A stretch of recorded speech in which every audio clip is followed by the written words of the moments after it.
Hello students, इस video में हम विराम चिन्ह के बारे में पढ़ेंगे।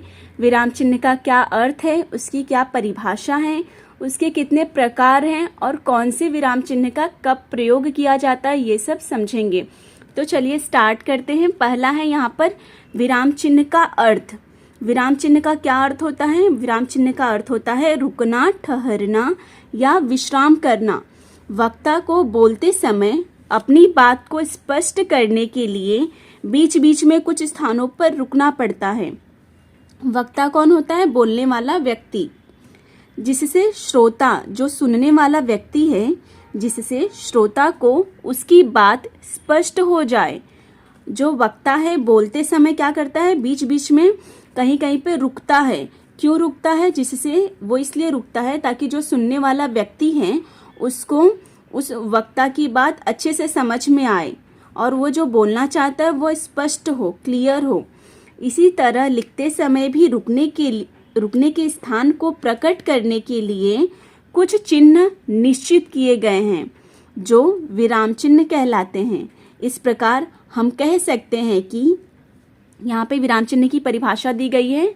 इस प्रकार हम कह सकते हैं कि भाषा को बोलते, पढ़ते या लिखते समय अर्थ स्पष्ट करने के लिए वाक्य के बीच में या अंत में कुछ विराम चिन्ह होता है।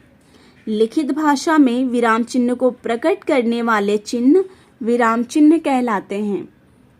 इसके बाद यहाँ पे बताया गया है विराम चिन्ह भाषा को सरल बना देते हैं। इनसे अर्थ तथा वाक्य विन्यास में स्पष्टता आ जाती है, भावों की अभिव्यक्ति और भाषा का सौंदर्य बढ़ जाता है। जैसे उदाहरण दिया गया है, यहाँ बताया गया है कि जब हम भाषा में विराम चिन्ह का प्रयोग करते हैं तो जो हम बोलना चाहते हैं, जो भी हमारे भाव होते हैं, वो हम स्पष्ट रूप से क्लियर बोल पाते हैं, सही लोग तक पहुँचा पाते हैं जब हम विराम चिन्ह का प्रयोग करते हैं। यहाँ पर दिया गया है कि वह कक्षा में प्रथम आया। ये कौन सा वाक्य है? विधानवाचक वाक्य है। विराम चिन्हों के अनुसार पढ़ने से इन तीनों वाक्यों के अर्थ में आई विभिन्नता स्पष्ट हो जाती है। हिंदी में कुछ विराम चिन्ह संस्कृत से तथा कुछ अंग्रेजी के प्रभाव से ग्रहण किए गए हैं। कुछ प्रमुख विराम चिन्ह इस प्रकार हैं। पहला है पूर्ण विराम, और ये इसका चिन्ह है और इसको इंग्लिश में फुल स्टॉप कहते हैं। वाक्य के पूर्ण होने पर लगाया जाने वाला विराम चिन्ह पूर्ण विराम कहलाता है। इसका चिन्ह एक खड़ी लाइन की तरह होता है। यह सरल, संयुक्त तथा मिश्रित वाक्यों के अंत में लगता है। जैसे प्रातः काल का समय था। ये क्या है? सरल वाक्य। प्रातः काल का समय था और शीतल हवा चल रही थी। ये क्या है? संयुक्त वाक्य। इसके बाद है प्रातः काल के समय शीतल हवा चल रही थी कि अचानक वर्षा होने लगी। ये क्या है? मिश्रित वाक्य। अंग्रेजी का फुल स्टॉप पूर्ण विराम की जगह लगाना ठीक नहीं है। इसका अर्थ है कि जो अंग्रेजी में हम लोग फुल स्टॉप लगाते हैं ना, डॉट, वो हम लोग हिंदी में नहीं लगा सकते। हिंदी में क्या रहता है? खड़ी पाई रहता है, पूर्ण विराम। दूसरा है प्रश्न सूचक चिन्ह। ये इसका चिन्ह है। जिस वाक्य के द्वारा कोई प्रश्न पूछा जाए वहाँ प्रश्न सूचक चिन्ह लगाया जाता है। जैसे आप कहाँ जा रहे हैं? माताजी क्या कर रही हैं? और जो ये हैं, जो डॉट है वो बहुवचन में लगाया जाता है और किसी को ऐसे रिस्पेक्ट प्रकट करने के लिए भी बहुवचन का प्रयोग किया जाता है, ये डॉट लगाकर। विस्मयादिबोधक चिन्ह, ये इसका चिन्ह है, विस्मयादिबोधक चिन्ह है। ये आश्चर्य, हर्ष, प्रशंसा, भय, घृणा, शोक आदि भावों को प्रकट करने वाले शब्दों या वाक्यों के अंत में विस्मयादिबोधक चिन्ह लगाया जाता है। जैसे अरे यह क्या कर रहे हो? इतना बड़ा वृक्ष। ये क्या है? विस्मयादिबोधक चिन्ह, और यहाँ पर भी विस्मयादिबोधक चिन्ह है। संबोधन के लिए भी विस्मयादिबोधक चिन्ह का प्रयोग किया जाता है। जैसे देशवासियों, आज भारत माँ का ऋण चुकाने का अवसर आया है। ठीक है, इसके बाद यहाँ पे दिया है, जस्ट अ मिनट, विस्मयादिबोधक चिन्ह से पूर्व, पूर्व मतलब पहले, आए शब्द के अंत में यो अथवा ओ का प्रयोग किया जाता है न कि यो और ओ जैसे लड़कों, इधर आओ, लड़कों, और विस्मयादिबोधक चिन्ह का प्रयोग किया गया है। इसके बाद इधर आओ और यहाँ पे आओ, इसके बाद पूर्ण विराम है। ये दोनों प्रयोग किया जाता है ऐसे, लड़कों तो यो और इधर आओ तो ओ की मात्रा, लड़कों, लड़कों ऐसे डॉट वाला नहीं, ओ और डॉट वाला नहीं, ये दोनों का प्रयोग नहीं होता है, ये दोनों का प्रयोग किया जाता है। कब? विस्मयादिबोधक चिन्ह से पूर्व आए शब्दों में, विस्मयादिबोधक चिन्ह के पहले आए शब्दों में, शब्दों के अंत में ये यो और ओ का प्रयोग किया जाता है और ये दोनों का प्रयोग नहीं किया जाता है। विस्मयादिबोधक शब्द के बाद यदि अल्प विराम लगाए तो विस्मयादिबोधक चिन्ह वाक्य के अंत में लगता है, जैसे वाह वाह आपने तो कमाल कर दिया। तो यहाँ पर वाक्य के अंत में विस्मयादिबोधक चिन्ह का प्रयोग किया गया है। और विस्मयादिबोधक शब्द के बाद यदि अल्प विराम आए, देखो ये विस्मयादिबोधक शब्द के बाद यहाँ पे अल्प विराम है, यहाँ पे पहले अल्प विराम आया है तो विस्मयादिबोधक चिन्ह के अंत में लगता है। तो जो विस्मयादिबोधक चिन्ह है वो वाक्य के अंत में लगा है अगर पहले विराम चिन्ह आया है तो। उसके बाद फोर्थ देखते हैं, अल्प विराम, जिसको इंग्लिश में कॉमा। पढ़ते या लिखते समय जहाँ थोड़ा रुकना हो वहाँ अल्प विराम लगाया जाता है।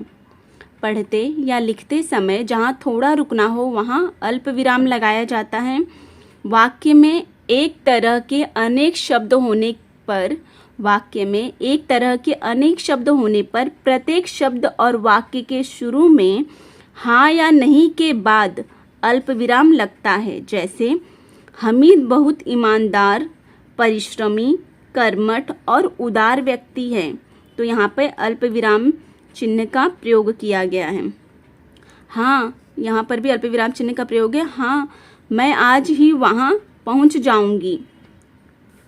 यहाँ पर उदाहरण नहीं दिख रहा आप लोग को, ठीक है, यहाँ पर।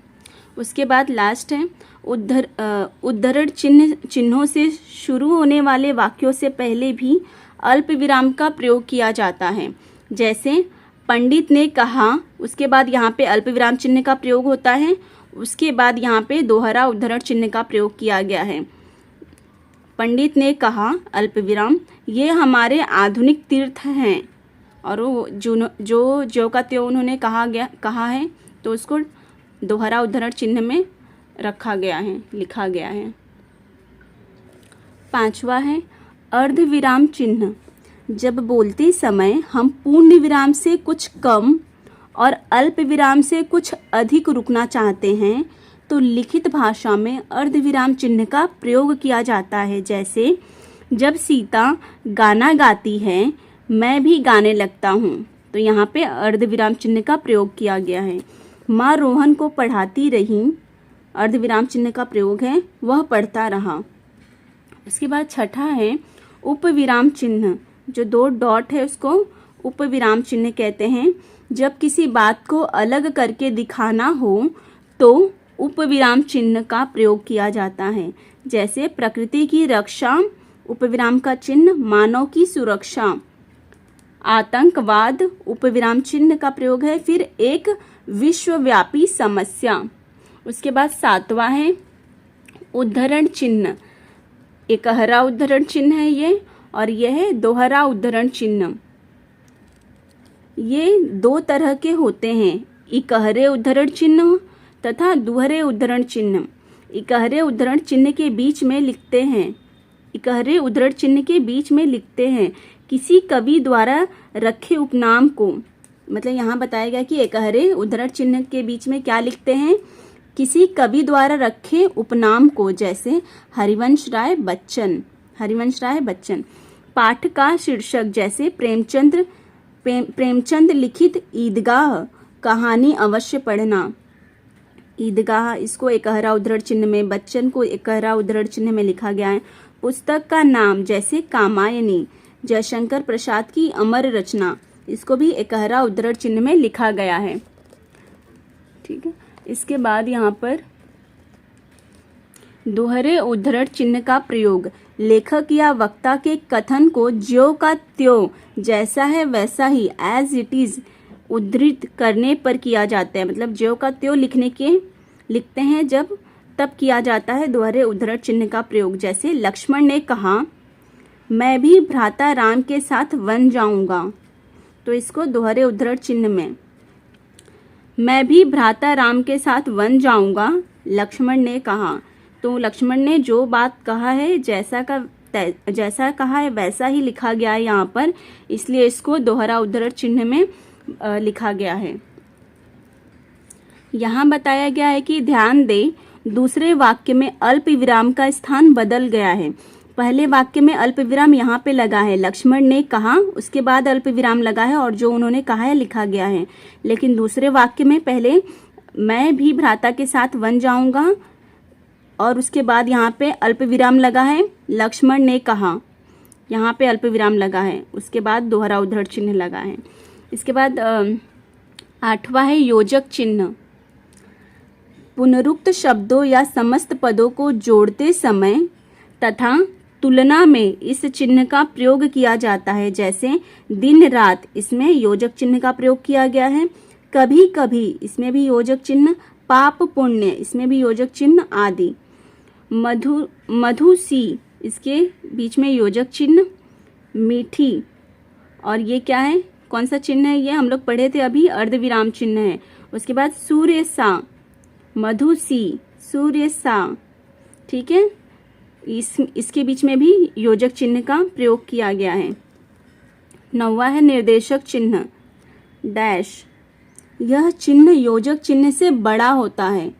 जो निर्देशक चिन्ह है वो योजक चिन्ह से बड़ा होता है। इसका प्रयोग कैसे किया जाता है, उदाहरण देखिए। उद्धरण कथन से पहले किया जाता है, जैसे बाल गंगाधर तिलक ने कहा, फिर यहाँ पर उद्धरण निर्देशक चिन्ह का प्रयोग हुआ है। स्वतंत्रता हमारा जन्मसिद्ध अधिकार है।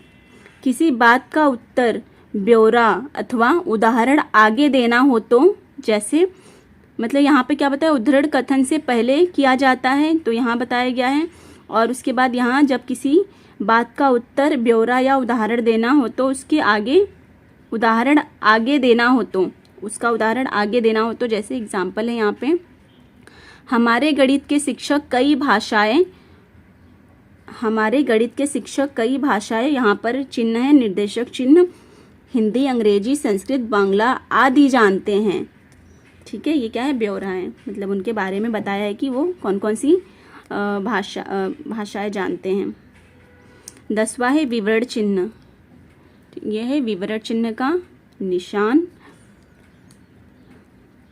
वाक्यांशों के विषय में कुछ सूचना, निर्देश आदि देने के लिए विवरण चिन्ह का प्रयोग किया जाता है। विवरण चिन्ह का प्रयोग कब किया जाता है, वाक्यांशों के, वाक्यांश मतलब वाक्य का अंश, वाक्यांशों के विषय में कुछ सूचना देने के लिए या निर्देश देने के लिए विवरण चिन्ह का प्रयोग किया जाता है। जैसे संज्ञा के तीन भेद होते हैं, संज्ञा के 3 भेद होते हैं, और यहाँ पे कौन सा चिन्ह है, विवरण चिन्ह का प्रयोग किया गया है। और कौन कौन से 3 भेद होते हैं वो बताया गया है। पहला है व्यक्तिवाचक, दूसरा है जातिवाचक और तीसरा है भाववाचक। उसके बाद 11वां है कोष्ठक चिन्ह। कोष्ठक का प्रयोग, यहाँ पर एक सेकंड, कोष्ठक का प्रयोग इन रूपों में किया जाता है, क्रम सूचक अंगों या अक्षरों के साथ। जैसे दिशाएं 4 हैं और यहाँ पर पहला पूर्व, पश्चिम, उत्तर, दक्षिण, पूर्व, पश्चिम, उत्तर, दक्षिण। दिशाएं 4 हैं, क पूर्व, ख पश्चिम, ग उत्तर और घ दक्षिण। ऐसे अंकों या अक्षरों के साथ कोष्ठक का प्रयोग किया गया है। अर्थ स्पष्ट करने के लिए, जैसे बापू, बापू कौन है? वो अर्थ स्पष्ट करने के लिए गांधी जी, उसको अर्थ स्पष्ट करने के लिए भी हम लोग कोष्टक चिन्ह का प्रयोग करते हैं, हमारे राष्ट्रपिता हैं। उसके बाद 12वां है लाघव चिन्ह। किसी शब्द का संक्षिप्त मतलब शॉर्ट में रूप देने के लिए, संक्षिप्त रूप देना हो तो इसका प्रयोग किया जाता है, जैसे doctor, CBSE, BA, MA, D और यहाँ पे डी और लिट आदि यहाँ पर दिया है। त्रुटिपूरक चिन्ह का प्रयोग कब किया जाता है? वाक्य लिखते समय कुछ छूट जाने पर, कोई शब्द छूट गया तो कुछ छूट जाने पर इसका प्रयोग किया जाता है। यह चिन्ह लगाकर ऊपर छूट जाने वाले शब्द या वाक्य लिखा जाता है। जैसे यहाँ पे उदाहरण दिया है राम, लक्ष्मण, और यहाँ पे और छूट गया था तो त्रुटिपूरक चिन्ह का प्रयोग किया गया है, लगाया गया है त्रुटिपूरक चिन्ह और इसके ऊपर लिखा गया है और सीता वन गए। ठीक है, कोई भी शब्द या वाक्य लिखते समय छूट जाता है तो ये त्रुटिपूरक चिन्ह लगाकर उसके ऊपर लिखा जाता है। लिखित भाषा के लिए विराम चिन्ह अनिवार्य है, अतः इनका प्रयोग सावधानी पूर्वक करना चाहिए। विराम चिन्ह पे मैं और भी वीडियो बनाई हूँ, मेरे चैनल पे जाकर आप लोग विजिट करके देख सकते हैं, वो सब भी डिटेल में है और अलग बुक से बनाया गया है। वीडियो अच्छी लगे तो लाइक, शेयर एंड सब्सक्राइब करें। Thank you.